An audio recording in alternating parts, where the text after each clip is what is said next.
之前曾志偉一直想搞個集合大灣區嘅音樂頒獎禮，可惜任期內未能成事。其實香港同大灣區響節目上可唔可以融合一齊？電視上暫時未有機會睇到，但電台方面有機會聽到。新城資訊台同廣東廣播電視台旗下音樂之聲將破天荒聯播音樂節目《灣區聲勢力》，3月5日啟播，到時仲會設有大灣區音樂榜。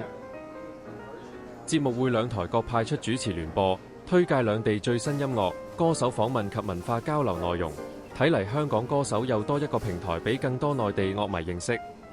大灣區音樂榜會以新城勁爆本地榜頭10位、新城國語力排行榜頭10位及廣東音樂先鋒榜頭10位作為計分基礎，合併成大灣區音樂榜1至10位。